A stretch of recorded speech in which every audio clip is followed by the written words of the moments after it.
This is the Global Podcast Network, where executives and professionals connect, share, and inspire. Stay tuned for the conversations that drive success.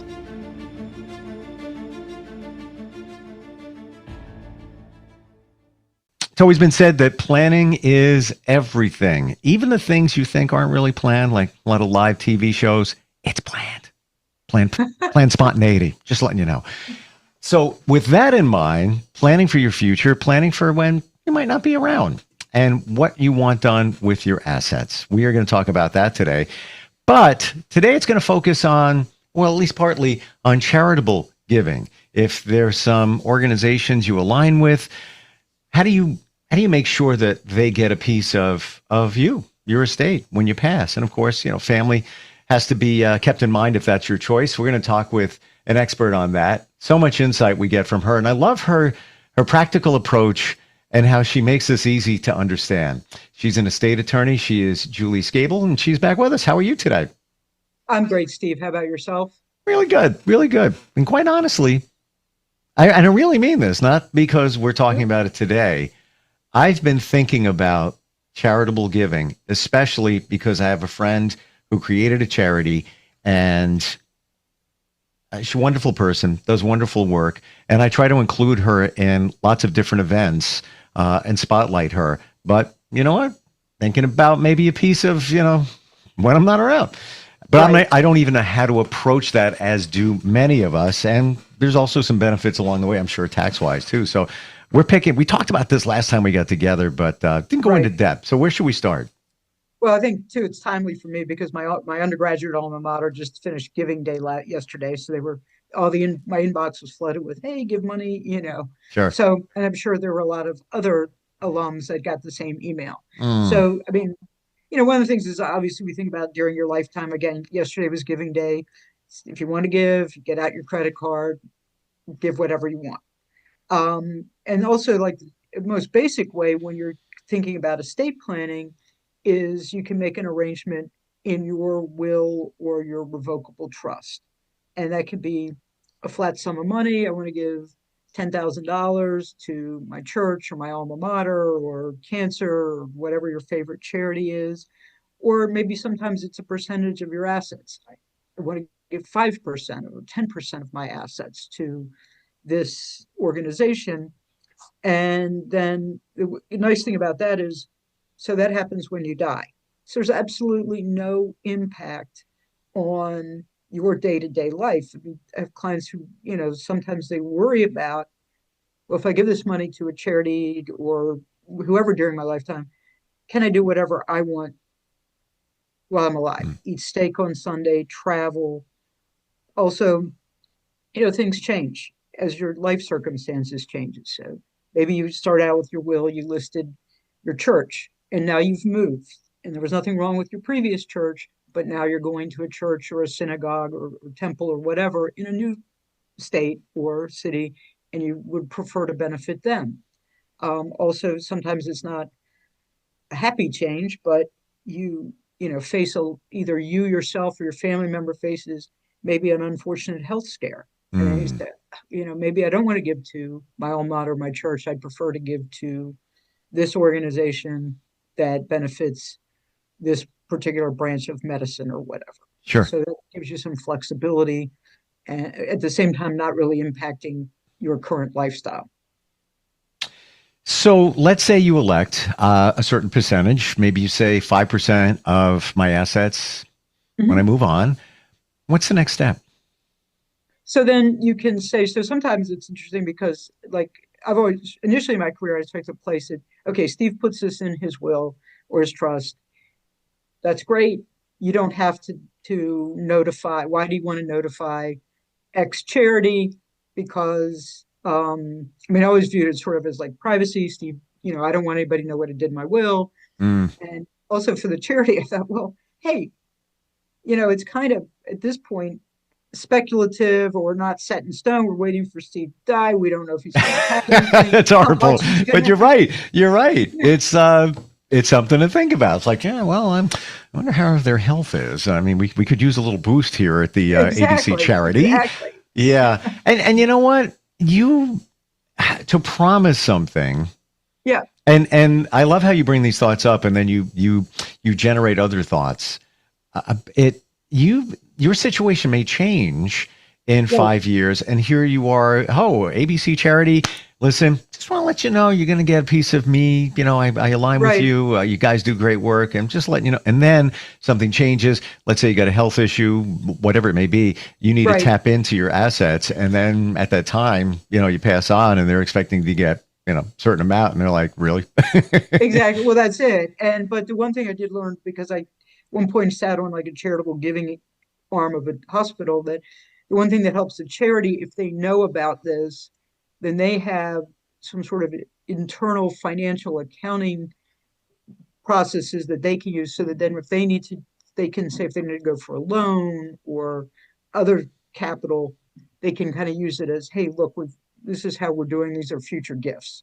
Don't ask me how that works, because it seems very complicated from a risk analysis or It from a standpoint. really does. Here's projections that we're expecting, but that's based on people passing. Right. So Yeah, very fluid.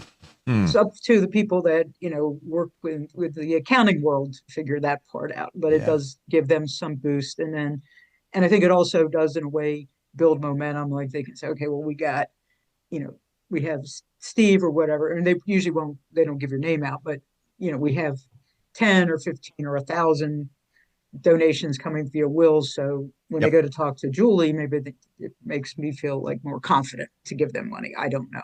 Is it before you even continue? Is it fairly common for people to will to charities, or is it in your world, the people you work with, or is it very very rare? It happens, but it's rare.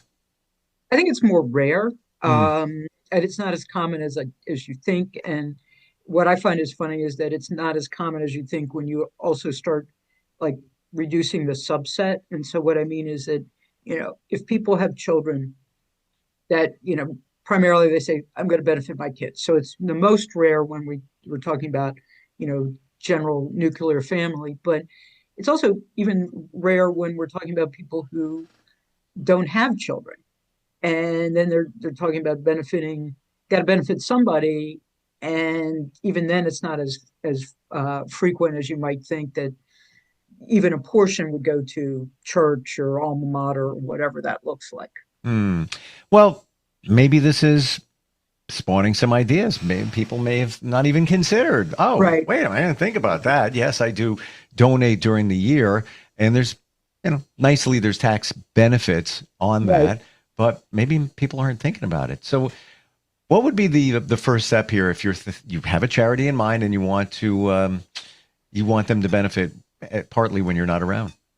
Well, I think you sort of start with your will, and or your trust. You see your attorney and you say, hey, I would like to donate or give this much to X charity when I pass away. I mean, that's the most important thing, to make sure it is documented in your documents, because if Hmm. it's not, then it's not worth the paper it's printed on, pretty much.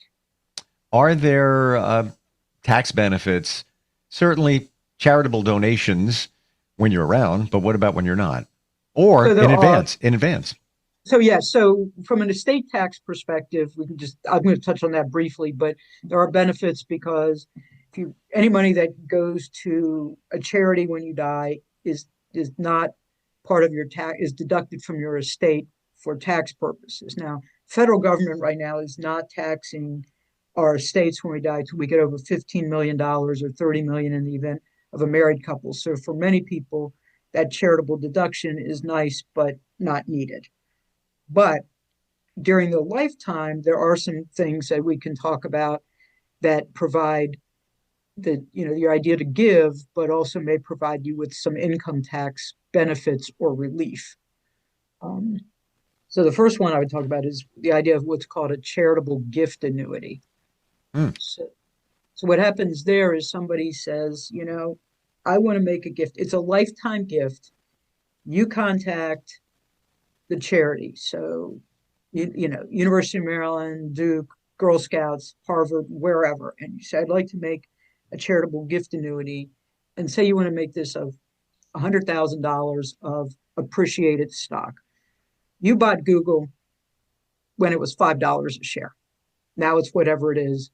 If you're going to sell it during your lifetime, there's going to be a huge whopping capital gain. So, Mm. and maybe you're saying, well, I want to sell Google because I'd like to create more income. If I had this money, somewhere to create more income for me, that would be better. But I'm also going to lose a lot of it to capital gains tax. So you transfer this 100,000 of Google to a charitable gift annuity.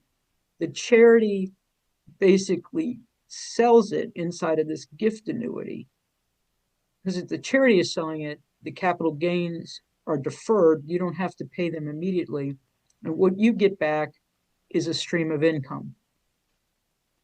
So you say, okay, I'm going to pay this 100,000 in, and the charity says, "Thank you, Steve. We're going to, in return for your lifetime, we will give you a stream of income of 5%, or whatever the percentage is that year. It's usually created by tables, and so you're getting the stream of income. You're enhancing your income.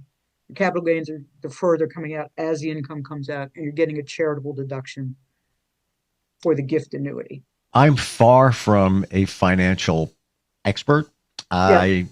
I loathe numbers and all of that, but hearing what you just said, Julie, that sounds really good. It's really right. I mean, I think it could be very good. And now it's generally for people who are older. Usually people we're looking at 60, 65, older than that. But generally that's where you're looking. I'm not a financial advisor either, but you're looking at now people who, you know, are looking at creating more current income. Right. Um, there's a couple of drawbacks. The biggest drawback is it's irrevocable. So if you said, hey, once the money goes to the charity and you say 3 years down the road, I didn't want to benefit, like these guys are now not what I bargained for, you can't change it. You're still getting the money, but you can't flip it to, whoever you would prefer now. And that's understandable because Yeah, you were benefiting and now you're changing the plan, but you already right. benefit from it. So that being said, going to go a little deeper here. Let's say you set up that irrevocable trust. You're 5 years in. You've benefited along the way, and your plan was to take care of that charity. Something happens within the charity. You see it in the news. It's not a good thing. The charity's still in place, but let's say some of the leaders had some issues, whatever, Right. legal situation, and you're just like, what the heck? I don't want to be any part of that now. I wasn't expecting that. What would happen? You're stuck because it's irrevocable. Well, and I think in a way it makes, Yeah. if you want to dive deeper, Yeah. because you're giving the money to X charity, so that's their money. Then in return, they're giving you this stream of income back. So they've already, Hmm. it's already parked with them. So Yeah. that is a drawback. And the other thing would be is I think most of these techniques are like you mentioned your friend. Um, I think they're usually, I don't know like how big her charity is, but I think they're usually the tool of a bigger charity. Yeah. Hers is small and and Right, and and so wonderful. And but there's some bigger organizations, and right, quite honestly, that was what I just said was based on things because I'm on the board of various charities. right. No issues, but we have our eye on other chapters in other councils in other parts of the country, and they've had some stuff going on there.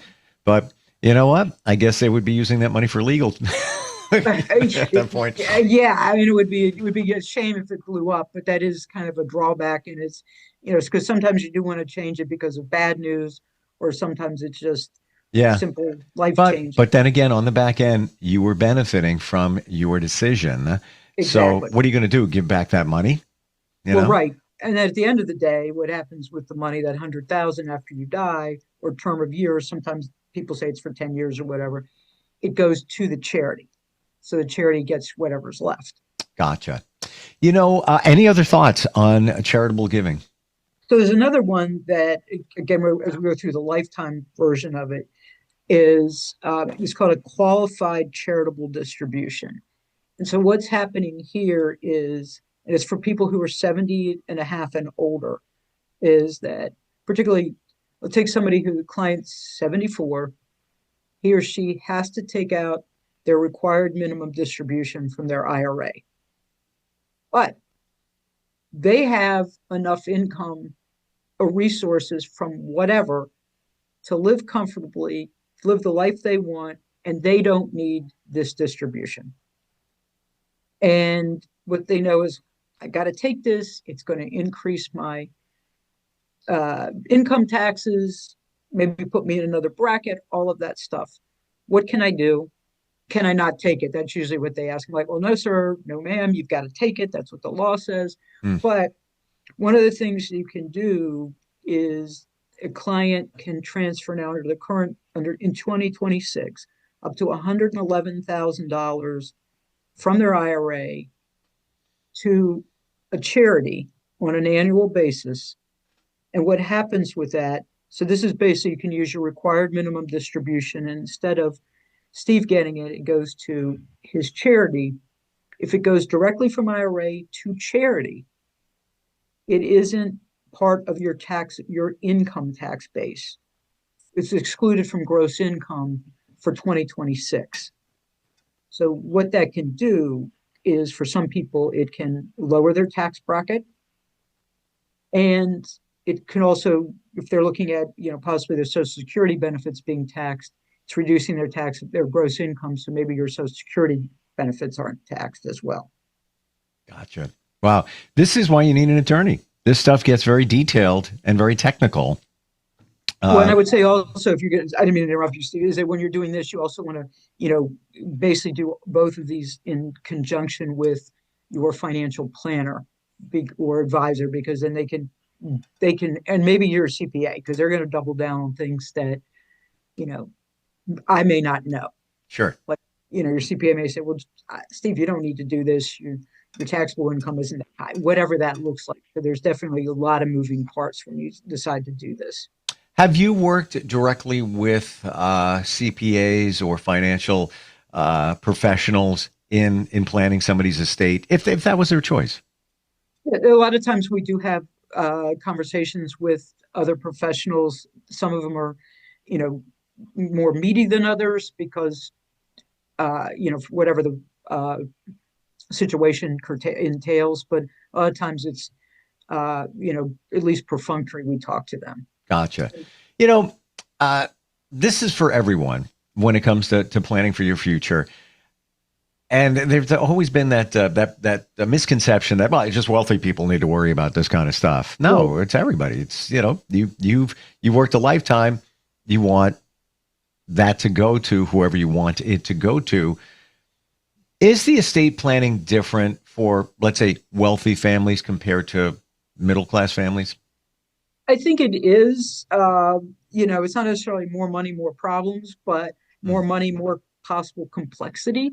Because then maybe you do have, this, you're looking at your wealth and you're saying, okay, I'm at a point where I can do different things. I can give money to my kids, my grandkids. They're going to be well taken care of.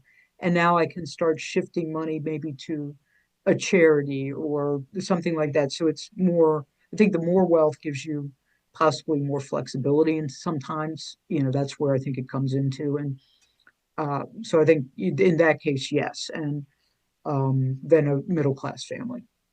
And I would imagine the principles are the same, but there's more moving parts because somebody that, let's say, is wealthy has an account here, an account there. They've got this over here. They've got that over there. And you need to kind of all figure it out where it's going to go. And I'm sure in those situations, that's where you need a financial professional attached to this. We always hope that there's when there's a lot of money, because then you've got one person kind of with a finger on the pulse, that for the financial money. Because if you have lots of moving parts, part of the challenge is making sure that they're all under the umbrella. I mean, I once had an estate where the gentleman had died, and he had, I can't even remember, but like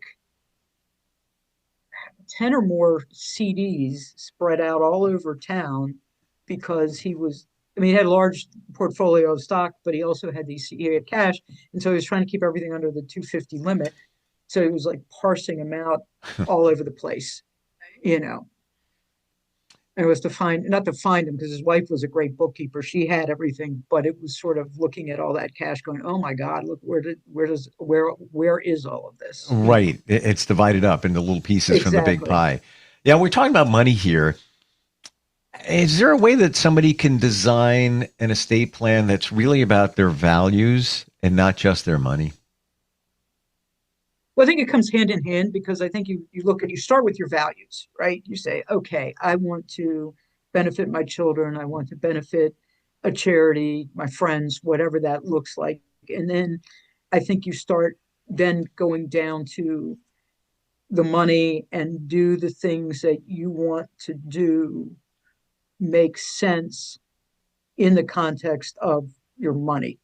So, um, sometimes people come in with these ideas of like, well, I want to, have everything in a trust and perpetuate it for many of generations. So, Hmm. or some of the legal problems with that. But you look and you go, well, yeah, but here's the problem. When you look at the doing that kind of thing, there's a lot of administrative work. What you're thinking, what you can put in is not going to be worth the trouble, if that makes sense. It's a conflict between, not a conflict between wealth and what you want to do, but sort of does it make sense from what you have to put in there? Gotcha. But how would you define values? If somebody is aligned with certain things, um, have you ever gotten, somebody making requests that wasn't really just about money, it was more about principle?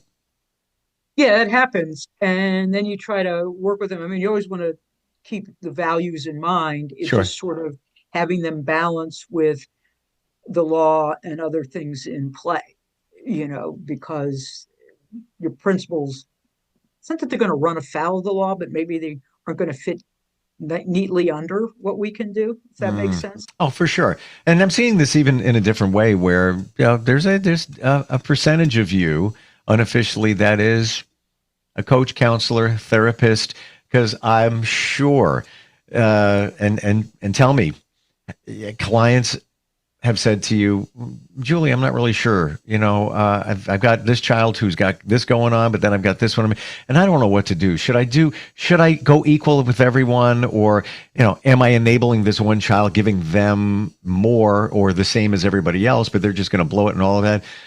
I'm sure they bounce this off of you. So, right. And my initial sense is always, I tell them, I believe in equal but unequal treatment. So, in that case, everybody's getting the same slice of the pie, but maybe the kid with the issues is getting it in a different way than his siblings. In other words, if you have three adult children and one has problems, the first two could get their money outright. So I just after you die, Steve gets a pile, Julie gets a pile, and then the third child is in a trust where somebody monitors it for them. So they get the same amount of money or value. They just got it differently. Yeah, maybe parsed over time, maybe not the one Exactly. lump sum, maybe a salary until it runs out or whatever it might be. Exactly. That Okay. kind of thing. Yeah. Yeah, I mean, you're doing it because you're protecting them based on their history, and on the back end, they're getting the same thing, just in a Exactly. different way. Yeah, Exactly. That's how I look at it. Again, it's equal but unequal. so interesting. There's so much going on here, and we're out of time. Lots to Oh, talk wow. about Okay. next time we get together. Perfect. You practice in Maryland, Yes. okay? Could you consult with somebody outside of Maryland if they feel aligned and had questions? Well, I could answer some questions, but basically, I would have that would almost be practicing law without a license. So I basically the consulting might be, hey, I think I do know somebody in X state that could help you out. Gotcha. How do we find you, Julie? So the easiest way is through my website, which is www.jasestatelaw.com. Beautiful. Thank you for all the real world advice. And for all of us, this makes you think. It makes you think. Even if you have a will or some kind of plans, maybe rethink it, or at the very least, start thinking about it, because tomorrow's not guaranteed. I'm not being negative here. I don't think, I sit with this a lot in life in general, in my journey. Are there any guarantees? I mean, taxes guarantee. Taxes, I think, is Yeah, but the same. I know it's such a cliche, but in the big picture, it's kind of real. So Right. start planning. Thank you very much for being here today. You're welcome. This is the Global Podcast Network, where executives and professionals connect, share, and inspire. Stay tuned for the conversations that drive success.